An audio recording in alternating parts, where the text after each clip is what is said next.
If you feel like you deserve a promotion and you're not getting one, I know you have some techniques that you can approach. Tell us about that. Absolutely. You know, we all walk around. I've been there many times in my career with Microsoft, at Kodak. Hey, you know, that Joe just got promoted and I didn't. So back up a little bit. Now take accountability for your promotion. First technique is do your homework. Go to the internal website, go meet with HR, understand why the company promotes and how they promote, on what criteria. And it's often not the same as the criteria you think you should be promoted for. And then talk to people, you know, network, ask them, how did you get promoted within our company? And finally, meet with your boss and drive the promotion process. It may take 3 to 6 months or a year, but every quarter have a one-on-one dedicated to your career progress.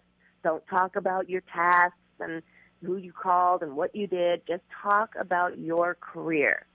And, Paul, I'm going to give you a little secret to your listeners one more, is try to get a hold of the form your manager needs to fill out. Usually it's online or in paper, a promotion request form, and fill it out for them. Ask HR for the questions your manager has asked on how they justify your promotion, and script it for them and hand it to them and help them help you. Once again, don't leave it to just luck. Make it a part of your task to get things done the right way on your behalf. That makes such perfect sense.